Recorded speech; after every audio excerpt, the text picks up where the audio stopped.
India versus Zimbabwe ఇవాల్టి నుంచి first T20I. ఈ 3 T20I సిరీస్ గురించి ఇండియా సెకండ్ స్ట్రింగ్ టీం పంపించారు. ఇన్ఫాక్ట్ 6 న్యూ ఫేసెస్ చూస్తున్నాము. T20 వరల్డ్ కప్ గెలిచిన తర్వాత ఇండియా వరుసగా 6 T20I మ్యాచ్లు ఓడిపోయారు. ఇంతవరకు ఎప్పుడు జరగలేదు. ఇన్ఫాక్ట్ శ్రేయస్ అయ్యర్ క్యాప్టెన్సీలో ఇంతవరకు ఒక్క T20I మ్యాచ్ కూడా గెలవలేదు. మరి ఈ సిరీస్లో అది జరుగుతుందా? ముందు జింబాబ్వే మంచి ఫామ్ నుంచి వస్తున్నారు, దాని గురించి డిస్కస్ చేద్దాం.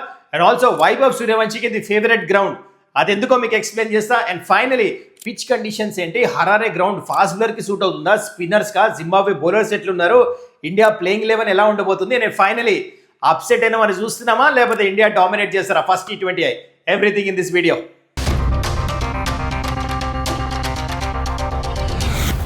నమస్కారం, వెల్కమ్ టు సుమన్స్ టక్అవుట్. ఎలా ఉన్నారు అందరూ? I hope doing well. ఇవాళ నుంచే India versus Zimbabwe first T20I match. 3 మ్యాచ్ల సిరీస్ ఇది. అయితే జింబాబ్వేని లైట్ తీసుకోవడానికి లేదు, ఎందుకంటే T20I వరల్డ్ కప్లో చూసాం మనం ఏం చేశారు వాళ్ళు, ఆస్ట్రేలియా అండ్ దాంతో ఈవెన్ శ్రీలంకను కూడా కొట్టారు. And India second string team వచ్చారు కాబట్టి ఈ సిరీస్ ఇంట్రెస్టింగ్ అవుతుందని నాకు అనిపిస్తుంది. ఇంకా ముందు చాలా డిస్కస్ చేద్దాం ఈ సిరీస్ గురించి, ఇవాళ ఫస్ట్ T20I మ్యాచ్ గురించి అగైన్స్ జింబాబ్వే. కానీ బిఫోర్ దట్ మీరు ఇంకా ఛానల్ని సబ్స్క్రైబ్ చేసుకోకపోతే kindly do that. Okay, let's start of with first మ్యాచ్లు ఎన్ని ఆడుతున్నారు. 3 మొత్తం ఏషియన్ స్కెడ్యూల్ చూడండి, ఏ రోజు ఆడుతున్నారో ఒకటే వెన్యూలో ఆడుతున్నారు. సో 3 మ్యాచ్లు ఆడుతున్నారు. ఫస్ట్ ఇవాళ, దాని తర్వాత 25th, దాని తర్వాత 26th. ఓకే, ఫస్ట్ మీకు సిరీస్ ఈ ఫస్ట్ మ్యాచ్ గురించి మాట్లాడే ముందు ఒకసారి ఇండియన్ టీమ్ స్క్వాడ్ చూడండి, ఒక ఐడియా వస్తుంది. ఇక్కడ కొంతమంది కొత్త ఫేసెస్ని చూస్తున్నాం. ఆ కొత్త ఫేసెస్ ఎవరంటే ప్రభ్సిమ్రన్ సింగ్ వచ్చే టీంలో, అండ్ హర్ష్ జూబే వచ్చాడు. You got Rinku Singh comeback చేస్తున్నాడు. You got Ashok Sharma, Mayank Yadav, Yash Thakur. అంటే ఫాస్ట్ బౌలర్స్ని కొత్త వాళ్ళని స్క్వాడ్లో తీసుకొచ్చారు. అయితే ఇంట్రెస్టింగ్, మీకు ఒక టేబుల్ ఇస్తున్నా చూడండి. ఇక్కడ మొత్తం స్టాట్స్ ప్రిన్స్ యాదవ్ తప్పిస్తే మిగతా బౌలర్స్ అశోక్ శర్మ, యష్ ఠాకూర్, శివం డుబే, ఇంకా మయాంక్ యాదవ్. అనాలిసిస్ ఎకానమీ చూడండి, close to 11 runs per over or 11 కంటే పైన ఉంది. ఎక్సెప్ట్ ప్రిన్స్ యాదవ్. అంటే ప్రిన్స్ యాదవ్ కూడా మొన్ననే రీసెంట్లీ వచ్చే టీంలో, తను తప్పిస్తే ఎవరికి ఎక్స్పీరియన్స్ లేదు, ఎక్కువ రన్స్ కూడా ఇచ్చేస్తున్నారు ఐపీఎల్లో. So relatively it's inexperience bowling ఇట్లా క్లియర్గా కనిపిస్తుంది. ఓకే, సో మొత్తం స్క్వాడ్ చూశారు, స్క్వాడ్ గురించి మీకు తెలిసిపోయింది. కానీ బ్యాటింగ్ యూనిట్ మాత్రం అదే దిగారు. ఎక్సెప్ట్ సంజు శాంసన్కి రెస్ట్ ఇచ్చారు, నితీష్ కుమార్ రెడ్డి ఇంజూర్డ్ ఉన్నాడు, వరుణ్ చక్రవర్తి ఇంజూర్డ్ ఉన్నాడు. మిగతా బ్యాటర్స్ చూడండి మీరు మొత్తము, శ్రేయస్ అయ్యర్, తిలక్ వర్మ, అభిషేక్ శర్మ, వైభవ్ సూర్యవంశీ, ఇషాన్ కిషన్, శివం డుబే, షుయాన్ షెట్కే కూడా ఐర్లాండ్తో సిరీస్ ఆడాడు రీసెంట్లీ. అండ్ వీళ్ళందరూ బ్యాటింగ్ యూనిట్ మాత్రం సేమ్. సో నో డిఫరెన్స్ అనమాట. Okay, now just before I get in the series, నాకు ఈ స్క్వాడ్ చూసిన తర్వాత ఏమనిపించిందంటే, players like you know left hand spinner Krunal పాండ్యాకి ఆపర్చునిటీ ఇచ్చుండొచ్చు, రజత్ పతిదార్ లాంటి బ్యాటర్స్ కూడా ఆపర్చునిటీ ఇచ్చుండొచ్చు అనిపించింది నాకు. కానీ again selector thought otherwise. Ideal situation ఉండిందనమాట ఈ సిరీస్లో తీసుకురావడానికి. For me it was quite strange, వాళ్ళకి ఎందుకు ఆపర్చునిటీ దొరకలే. మరి దీని గురించి మీరేమంటారు కింద కమెంట్ చేయండి. Okay, now coming to India's worrying run. Clearly మీకు తెలుసు T20I వరల్డ్ కప్ గెలిచిన తర్వాత ఇప్పుడైతే సెకండ్ స్ట్రింగ్ ఆడుతున్నారు ఇక్కడ జింబాబ్వేతో, కానీ దీనికంటే ముందు ఐర్లాండ్తో, ఇంగ్లాండ్తో ఫుల్ స్క్వాడ్ వచ్చారు, full team. Maybe Bumrah, Hardik పాండ్యాకి రెస్ట్ ఇచ్చారు, మిగతా మొత్తం టీం వచ్చింది కదా. అస్సలు చూడండి, అన్ని మ్యాచ్లు ఓడిపోయారు, 6 matches ఆన్ ట్రాట్ ఓడిపోయారు. ఇంతవరకు శ్రేయస్ అయ్యర్ క్యాప్టెన్సీలో ఒక్క T20I మ్యాచ్ కూడా తన క్యాప్టెన్సీలో గెలవలేదు. He still looking for that first win. అలాంటి సిచ్యువేషన్, అంటే కొంచెం మారల్లీ డౌన్, కాన్ఫిడెన్స్ కూడా లో ఉంది. They wants to do well. కానీ బ్యాటింగ్ యూనిట్ మాత్రం స్ట్రాంగ్ ఉంది. ముందు దాని గురించి మాట్లాడదాం. కానీ కరెంట్ సిచ్యువేషన్ అలా ఉందన్నమాట. On the other side Zimbabwe గురించి మీకు చెప్తా. జింబాబ్వే మంచి కాన్ఫిడెన్స్తో ఉన్నారు. లాస్ట్ 1.5-2 months నుంచి వాళ్ళు ఏదైతే క్రికెట్ ఆడారో, ఫస్ట్ టెస్ట్ మ్యాచ్ ఆడారు జింబాబ్వేతో, ఆ సిరీస్ గెలిచారు ఇక్కడే జింబాబ్వేలోనే అగైన్స్ బంగ్లాదేశ్. దాని తర్వాత బంగ్లాదేశ్తో 3 ఓడిఐ సిరీస్ ఆడితే అది కూడా గెలిచారు 2-1. T20I సిరీస్ ఏదైతే ఈ సిరీస్ ఆడుతున్నారు ఇండియాతో, ఇదే గ్రౌండ్లో, ఇదే వెన్యూలో 3 మ్యాచ్ల్లో ఫస్ట్ మ్యాచ్ గెలిచి మిగతా 2 మ్యాచ్లు ఓడిపోయారు. Otherwise they had a good last 1.5 month run. Zimbabwe cricket team అయితే మంచిగా చేస్తున్నారు. సో వాళ్ళ స్క్వాడ్ డీసెంటే ఉంది. అందుకే just want give you that heads up, just information. Okay, now coming to Indian టీమ్కి కొత్త న్యూ సపోర్ట్ స్టాఫ్ ఉంది.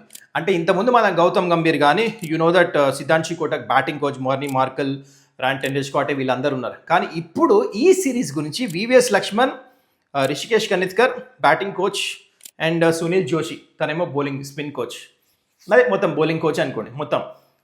This is quite surprising. ఎందుకంటే అదే T20I మ్యాచెస్, వన్డే మ్యాచెస్ ఆడిన తర్వాత వైట్ బాల్కి అదే కంటిన్యూ అవుతుంది అనుకున్నా. కానీ ఫర్ స్ట్రేంజ్ రీజన్స్, స్ట్రేంజ్ ఎందుకంటున్నా అంటే ఐపీఎల్లో గ్యాప్ దొరికిందా?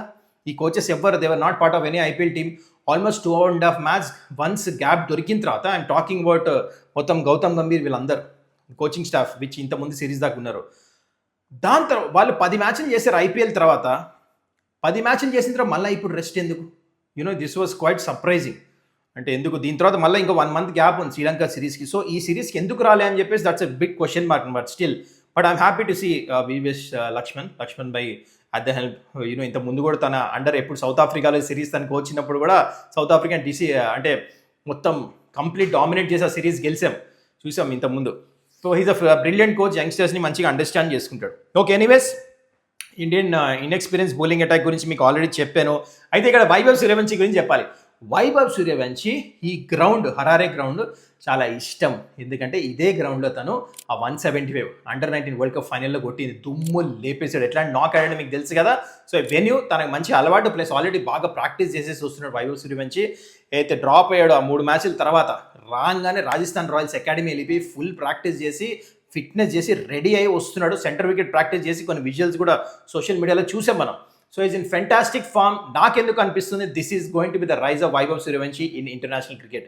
ఈ సిరీస్ నుంచి దుమ్ము లేపబోతున్నాడు అని చెప్పేసి నాకు ఫుల్ కాన్ఫిడెన్స్ ఉంది. ప్లస్ అలవాటైన గ్రౌండే కదా. ప్లస్ ఆల్సో అభిషేక్ శర్మ కూడా ఇక్కడే తన ఫస్ట్ T20 సెంచరీ కొట్టింది అగైన్స్ జింబాబ్వే తన సెకండ్ మ్యాచ్లోనే. సో ఇదే వెన్యూలో. So it's a good memory for both the openers. వాళ్ళిద్దరు చాలా ఇంపార్టెంట్ రోల్ ప్లే చేస్తారు, ఎస్పెషల్లీ ఎప్పుడైతే బౌలింగ్ అటాక్ ఇన్ఎక్స్పీరియన్స్ ఉన్నప్పుడు వీళ్ళిద్దరు బ్యాటింగ్లో they have to score big runs అనిపిస్తుంది నాకు. ఓకే, దాని తర్వాత ఇఫ్ యూ సీ జింబాబ్వే ఇందా చెప్పినట్టు మంచి ఫామ్లో వస్తున్నారు. They are a good team and మంచి వాళ్ళ దగ్గర మంచి బ్యాటింగ్ యూనిట్ లేకపోయినా బౌలింగ్ యూనిట్ మంచిగా ఉంది. Will talk about that. And also now let's get into the venue starts directly. ఇంకా ఆలస్యం చేయకుండా ఇక్కడ చూడండి, ఇప్పుడు దాకా లాస్ట్ 10 మ్యాచెస్లో చెప్తున్నా మీకు, 6 మ్యాచెస్ ఏమో ఫస్ట్ బ్యాటింగ్ చేసిన వాళ్ళు గెలిచారు, 4 మ్యాచెస్ ఏమో సెకండ్ బ్యాటింగ్ గెలిచారు. అండ్ యావరేజ్ స్కోర్ వచ్చేసి 167 అండ్ విన్నింగ్ స్కోర్ వచ్చేసి 198. డీసెంట్ బ్యాటింగ్ పిచ్, కానీ ఫాస్ట్ బౌలర్స్కి కూడా బాగా మూమెంట్ ఉంటుంది, నా హెల్ప్ దొరుకుతుంది ఇక్కడ డెఫినెట్లీ. దాంట్లో వచ్చేసి ఇక్కడ playing 11s of both the team వేస్తున్నా, ప్రాబబుల్ ప్లేయింగ్. ఫస్ట్ మీరు జింబాబ్వే టీం వేస్తున్నా. సో జింబాబ్వే టీంలో ఇక్కడ చూస్తే టాకింగ్ అబౌట్ ప్లేయర్స్ అంటే main inform players, bran Bennett మీకు తెలుసు మంచి బ్యాటర్, ఇండియాతో రన్స్ కూడా కొట్టేస్తున్నాడు. దాని తర్వాత Dion Myers is a good player. And Sikandar Raza T20I's all over వరల్డ్లో ఆల్రౌండర్స్లో నెంబర్ 1 ఆల్రౌండర్, ఐసీసీ ర్యాంకింగ్స్లో number 1 Sikandar Raza. So don't take him light. Batting bowling especially dominate చేస్తున్నాడు. అండ్ దాంట్లో బౌలింగ్ యూనిట్కి వచ్చేస్తే రిచర్డ్ ఎంగరావా ఇంకా బ్లెస్సింగ్ ముజర్బానీ వీళ్ళిద్దరు మంచి బౌలర్స్, టాల్ ఉంటారు, ఇద్దరు బౌలర్స్. సో వీళ్ళు they can trouble Indian batters అనిపిస్తుంది నాకు. On the other side India batting lineup నేను చెప్పినట్టు ఎక్సెప్ట్ సంజు శాంసన్ అందరు ఉన్నారు. Abhishek Sharma, Vaibhav Suryavanshi, Ishan Kishan, Shreyas Iyer, Tilak Varma, Shivam Dube, Rinku Singh. So batting look strong, దీంట్లో డౌటే లేదు. జస్ట్ మిస్సింగ్ సంజు శాంసన్కి రెస్ట్ ఇచ్చారు, కానీ వైభవ్ ఇంకా Abhishek plays a very important role. కానీ ప్రాబ్లం వచ్చేసి దాని కింద చూడండి, హర్ష్ డుబే ఎక్కువ ఎక్స్పీరియన్స్ లేదు, ప్రిన్స్ యాదవ్ రీసెంట్లీ డెబ్యూ చేశాడు తను కూడా, అశోక్ శర్మ ఆర్ మయాంక్ యాదవ్ ఎవరైనా ఆడొచ్చు, నాకు మయాంక్ యాదవ్ ఆడతాడు అనిపిస్తుంది. అండ్ రవి బిష్నాయ్ ఒక స్పిన్నర్ని ఇంకో స్పిన్నర్ని డెఫినెట్లీ ఆడిపిస్తారు అనిపిస్తుంది. సో ఇది ఇంక మొత్తానికి ప్లేయింగ్ 11 ఇది చూశారు మీరు.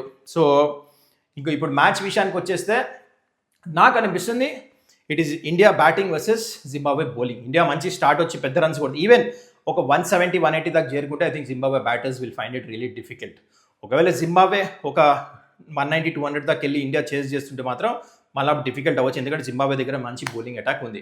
But somehow I feel that India ఈ సిరీస్ డామినేట్ చేస్తారు. And also this first match మాత్రం ఇండియా గెలుస్తారు అనిపిస్తుంది. మరి దీని గురించి మీరేమంటారు కింద కమెంట్ చేయండి. So that's it guys, I hope this video was informative. మళ్ళీ మనం నెక్స్ట్ వీడియోలో కలుద్దాం. Till then take care. ఇంకా ఛానల్ సబ్స్క్రైబ్ చేసుకోకపోతే కైండ్లీ డు దట్. చలో టేక్ కేర్, బాయ్.